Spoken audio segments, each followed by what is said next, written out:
saw a familiar face walking on the avenue, both surprised by the way we looked. The years have changed us too. Hello again. Welcome to another episode of Gung Ho. It's April 16, 2025. I'm here with my friend Jim Henry. I guess we're hosts now. And the title of our show is It Has Happened Here. I just want you to know Jim is a Harvard law grad. I'm a Brooklyn law grad. And Jim started trying to put the story together, what was coming down the pike. Started in 2016, but it goes way back before that. I started in 2018.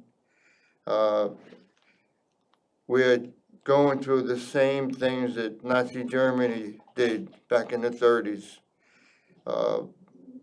Trump is, what would you say? He will not follow the rule of law. He believes he's above the law or below the law. He has no empathy, no sympathy, no integrity. He doesn't care about anything but conning people out of money. And this is where we are. He is a tyrant. He is our tyrant.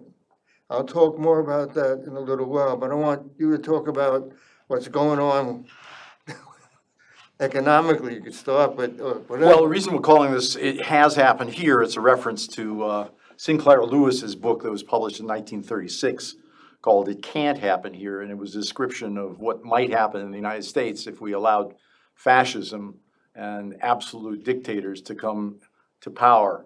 I think what we have here is a situation where in the last 3 months, Trump has essentially acted like an autocrat, and he's increasingly defying the Supreme Court. His economic policies, like a fire hose, one after another. They are roiling the world markets. Today, the stock market is down, another 2%. We've lost about $8 trillion of market value since in the last 3 weeks because of his crazy tariff plan. American people did not vote for any of this. We're seeing people picked up off the street who have not committed any crimes, had green cards or visas to be here, graduate students at Columbia and Tufts who are just innocent of any, just because they happen to have the wrong last name, sent to El Salvador, sitting in prison, and Trump saying, defying the Supreme Court, which ordered him to facilitate their return. We're seeing this kind of behavior is something that's very familiar to people in dictatorial. What's going on here is Trump has effectively destroyed the FBI, the Department of Justice. He has compromised the judicial system. He has made null and void the House. He's destroying everything that makes us what we are. Now, the question is, why is he doing this? And we have an idea that all along he was at least a Russian, a Soviet, and then a Russian asset. And I think we are absolutely true beyond a reasonable doubt, and we can prove it. I think there's more and more journalists are coming to that same conclusion. We've been making that argument. I hate to say we were right. He's not just a Russian asset. He has all kinds of other propensities. He's a convicted felon. He's a rapist. He's He's guilty of trying to overthrow the government. But he tried to overthrow the government. He's certainly involved in all kinds of organized crime. And that's easy to document. The issue for us is that he would not exist today as president if Russia had not helped to finance his recovery after the year 2000, when he'd had 6 bankruptcies in the 1990s. No U.S. bank would lend to him. The only people that would provide him with any funding was Deutsche Bank, which was later shown to be, very close to the Putin government. And a whole panoply of oligarchs, Russian oligarchs and Kazakhstan oligarchs who were providing him with billions of dollars. The fellow who bought his house in 2008 when he was on the brink of another bankruptcy, paid $40 million more for that house than Trump then had paid for it. And it was just at a time when Trump was about to go bankrupt. 2016, 2015, we have Rudy Giuliani, Trump's personal lawyer, laundering money in the Netherlands with Felix Sater, who had been working in the Trump organization. So there's a lot of evidence and more coming to date. Some people date his relationships with the KGB back to 1977, in fact. Craig Unger has written 3 books about that. People don't realize that the Soviets invited him there in 1986, they made the 87, promise that we're gonna build the Trump Tower in Moscow. He went there, he hung out with them, and when he came back, he took out page ads so that we should withdraw from NATO. Yeah. It's crazy. This is very long-term position that he's had. So all of this is consistent with the idea that he's not just a Russian asset, but he's certainly making Putin smile. If you look at what's happened to the dollar versus the ruble in the last 3 months, the ruble is much stronger than it was when Trump came in. The dollar has crashed. It's now 9% lower. What does this mean for most Americans? It's going to mean higher inflation. It's going to mean a recession that's coming up later in this year. We're going to lose jobs. We're going to lose all kinds of. We've had federal government hacked to death in terms of a lot of the programs. Trump's Republicans want to cut Social Security, and they also they've already passed a bill that slashes Medicaid, which is a program for 71 million Americans, $800 billion. So why are they doing that? Well, the Republicans, not just Trump, are trying to pass a huge tax cut for very wealthy Americans. The 2017 tax cut needs to be extended. It expires at the end of 2025. It would cost at least $4.6 trillion. Do they need both the House and the Senate to extend that? Yeah, they need both the House and the Senate. The House has already passed a bill that would give very wealthy people $4.6 trillion of tax cuts over the next 10 years. But to pay for that, they're trying to hack $1 trillion out of the federal budget, at least $1 trillion, and they're also wanting to take a whack at Social Security. And they've already also introduced this crazy tariff policy. The point of the tariffs, it's very interesting to understand. There's a long history with tariffs in the United States. Every time they've been tried, they have led to this kind of divisive result. 1830s, there was Andrew Jackson tried to introduce tariffs. President Hoover tried to introduce tariffs in 1930. Basically, tariffs are a kind of tax on ordinary people. They have to pay the money. It's not the foreign companies that are going to be paying these money, the cost You know of what the we tariffs. forgot about that? Yeah. Not only you're paying more for the product, you're paying more sales tax. You're going to pay more sales tax on top of that. So this works out to be, these tariffs will come out of consumer pockets. Ordinary American households will pay $4,000 a year because of these increased tariffs that Trump has implemented. And that's going to come right out of their pockets. The game plan that Trump is trying to do is to take the tariff money and substitute it for part of the income tax. But he wants to get rid of the progressive income tax and substitute a flat tax, essentially. That's what tariffs amount to, a regressive tax. And, this has been tried before. It's created depressions before. It's creating a recession right now. Most mainstream economists have given up on this administration. They're saying this policy mix that he's implemented is making it very difficult to invest in America. And so you see right now what's happening in the bond market. Japan practically withdrew from the U.S. bond treasury market last week, and that's why he reversed himself on the tariffs that were implemented across the board. And we almost had a meltdown last Thursday in the U.S. bond market. How come there's such a conflict between him and Musk about the tariffs? I don't know to what extent that's just window dressing, because Musk has been pretty quiet since he made his statements about Navarro. I think Musk understands that he's going to get hurt if he's subject to these tariffs. A lot of the components of Tesla's come from, and certainly a lot of the components from solar power come from China. So to put a big tax on that is going to be costing him directly. But it's basically, Tesla is, they've lost all of their brand image in the country. I mean, and worldwide. There are protests all over the world at Tesla outlets because they associate Musk with I Trump. call him Muskrat. Yeah. But his purpose was to get, I guess, more billion-dollar government contracts. That's why he got close Well, to he Trump. has a lot of investigations that were going on for all of his companies. The guy is still worth a couple $100 billion even after the decline in stock prices. But he had all these investigations from the Department of Labor, the Consumer Protection Agency. There were a lot of issues with the safety of the cars. And Trump immediately fired the 13 inspector generals that handle all of those investigations. So he's fixed that problem. I think he's for himself. He gave Trump, under our campaign finance laws in this country, you can give an unlimited amount of money to politicians.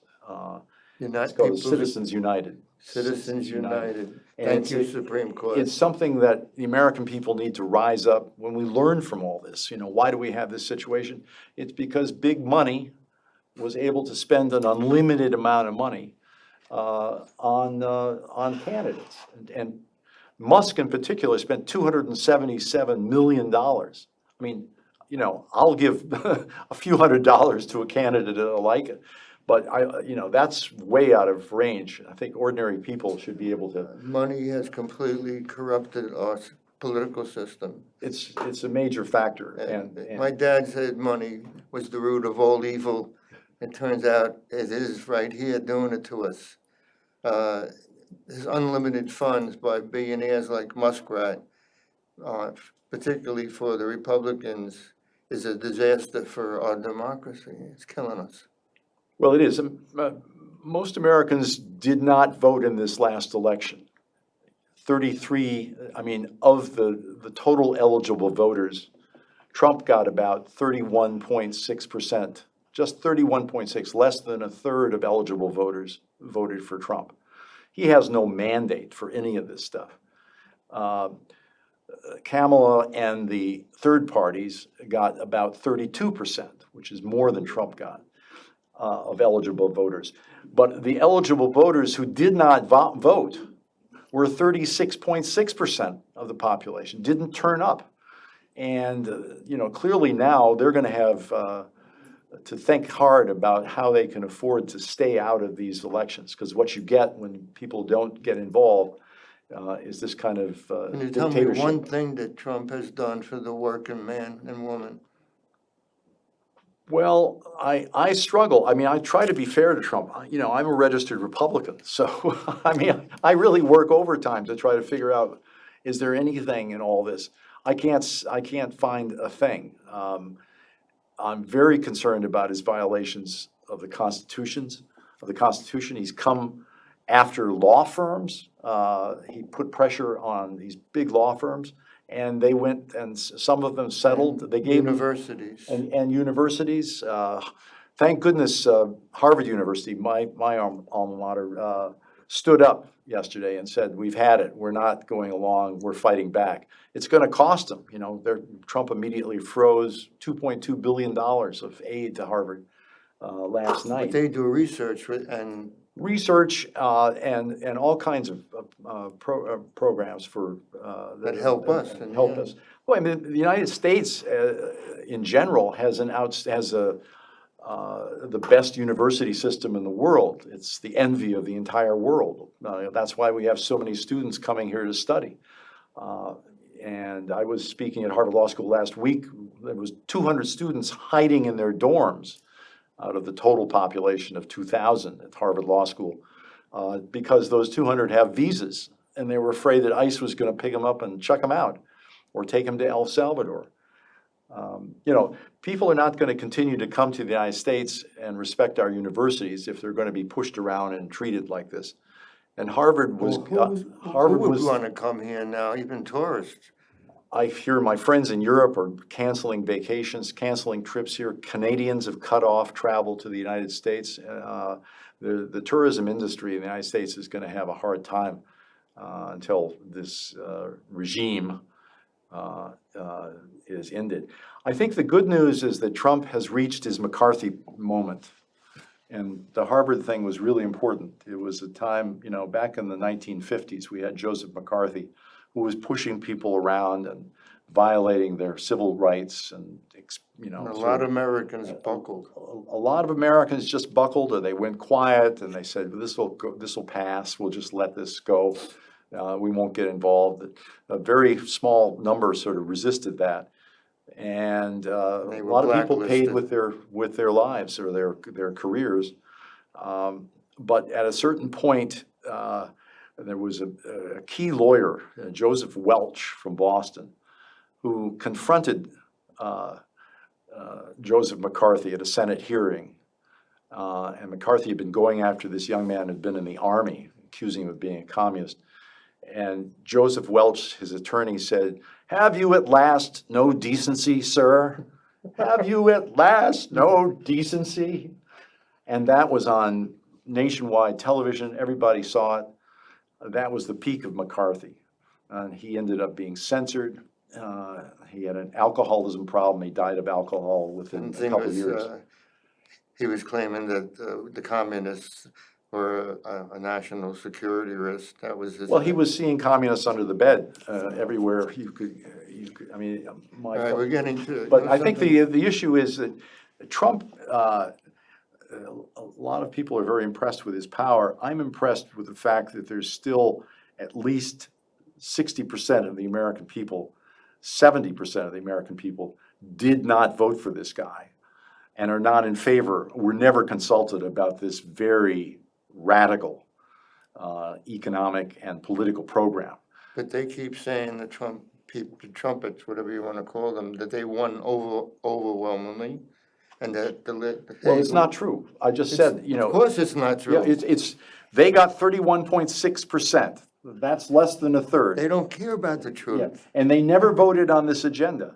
Were they consulted about the tariffs? Were they consulted about, picking people up off the street and sending them without any trial or hearing? Were they consulted about, all of the chaos that he's introduced into the economy? Were they consulted about giving a $5 trillion gift to the rich, who already had a gift the last time Trump was in power? No, they weren't consulted on any of that. Trump was elected because the Democratic Party has been pretty weak, and the candidates they put forward, haven't been very popular. And so we don't want to talk about all that past history, but I do. They talk about Robert F. Kennedy, what. Well, Kennedy is another, Why Trump? If it wasn't for Robert F. Kennedy dropping out, throwing his support behind Trump, he wouldn't even have got the amount of votes. yeah, he that got about had. 900,000 votes in So the country. and Robert F. Kennedy's deal was it. I'll make me something in your cabinet. Well, And he he's wound now up- running the entire, Health and Human Services. For the audience, that's our friend, Jackie Rusas. Right. No, I just. I mean, this wanna- is, this, It galls me that. this Trump is just an can talk example. About the American people, and he puts a guy like Robert F. Kennedy in charge of our medical problems and our medical. Absolutely, and he's already been, It's crazy. he's Everything ignoring this guy does is crazy. ignoring the mosquito epidemic in Texas. I mean, no, I mean, the other thing you can say about his administration, it's not like he got the A team or even the B team. I mean, these folks are all kind of, it would be hard They're all to, flunkies. it would be hard to see that their main attribute is that they are, they're loyal to the president. That's what Hitler did. Hey, Hitler did the They same had thing. ciphers who were running the government. And so the issue here, the competence of the administration is also really in doubt. No, this is approaching a head. This is coming to a head very soon. This, on April 19th, there's a nationwide protest march. April 19th happens to be the anniversary of Lexington and Concord in 1776. Don't fire until you see the whites of their eyes. That was an important day historically. I'm going to be in Boston for that. Next week on the stock exchange, on April 23rd, we're having a big rally with unions because New York State has been really hurt by the Trump administration in terms of grants and aid and tax sharing. Talking about And this is a events and demonstrations. I went to demonstrations, yeah. the last one out here, and I was able to get from the committee this sign, right? Right. Like that. We the people are the first three words of our United States Constitution. But below that are the answer. That's what it's coming down to, the people. I just want to go back to another document, our Declaration of Independence, all right? Yeah. This is from the second paragraph.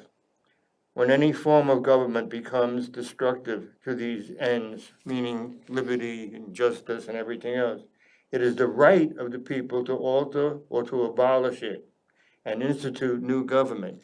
Second paragraph, Declaration of Independence. Then, same paragraph. When a long train of abuses and usurpations pursuing invariably the same object evinces a design to reduce them under absolute despotism, where we are, all right? It is their right, it is their duty to throw off such government and to provide new guards for the future security. It's right there. That's what it comes down to. We have to depose the tyrant. We have a tyrant, and this is our law, our Declaration of Independence. We are acting legally if we go after him. I'm saying we're there. We have to depose him. I'm not saying kill him. He has to be deposed. He has to be taken down. And all the cronies around him have to be taken down. And it's going to come down to we, the people. That's all there is left. We have nothing else. I'm hoping that there's enough decent people out there that are going to do this. It might get very dangerous to do this, but that's the bottom line. Well, I don't think there's anything worth risking your life for that's more important than your democracy. And we have a long history of Americans fighting World War II. My father was in World War II. My uncle Frank was in World War II. Trump's father was a member of America First, who was opposed to our helping Germany. Trump had 6 deferments. There's a strong tradition in America of standing up for liberty and freedom. The thing about Trump, like during the Vietnam War, we know what he did. He went out on the Howard Stern show and said that, the most dangerous thing for him during the war was getting a sexually transmitted disease. And he actually calls people like me that survived war losers. And people that got killed. I know, believe me, hundreds of Marines that were near me, in our battalion, were killed. I watched Marines die right in front of me. They're suckers. They're suckers. He's envious of us. He's a coward. He's despicable. He went after John McCain. And the oath. Our oath. I keep telling you people, this is what we do. Well, Joseph Giannini, do solemnly swear that I will support and defend the Constitution of the United States against all enemies, foreign and domestic. It's the same oath that's in the second article of the Constitution. He's supposed to defend the Constitution. We are not taking an oath to a president. We're not, or a government. We're defending our Constitution. He's made a mockery of it. Well, I think millions of veterans all over the United States agree with that. And they're appalled by the fact that he's sold out the Ukraine and is siding with Putin in Europe. He They is, don't understand that at all. That's exactly the opposite of what we should be doing. we've been And saying. he's slashed the VA health benefits. He's made it impossible to get VA health benefits and made it miserable for a lot of vets who need that care. So I think veterans will be a very important group to lead these protests. And what we need, though, Joe, Frederick Douglass once said, the great organizer from the 19th century, that power concedes nothing without a demand. And our demand has to be to impeach this guy. And if the Congress won't do it, then we'll move on to other options. It's But the not- first option is going to be mass protests, peaceful protests, hopefully, but protests nevertheless. At the end of this protest period, we will see whether protests work, and we'll give them a try, and we will appeal to the Congress to take action, and we'll see if that works. My bottom line is that we, the people, are gonna do it. It's been done before against other dictators. We, the people, have brought them down, like even in Ukraine. We, the people, they took that Russian puppet out, and he fled to Russia. We, the people, Syria, Assad fled to Russia. We could do this. We have the right and a duty to do this. And yes, there are millions and millions of veterans that took that oath, and they took it seriously. And some don't. Some, it's like they worship this guy, and he's despicable. I mean, as soon as he said something bad about McCain, we should have wrote him off. Well, I think a lot of people that I see that are on the Trump side are dealing with a lot of resentment and anger. And they didn't get theirs in America, and this is kind of their opportunity to get back at the rest of us who They're did not better gonna get or well. anything. They're But not they're gonna get- angry, and they look at what Trump is doing as, well, it may create We're done, disturbance. we're done. But it's Should not. have wrote him off when he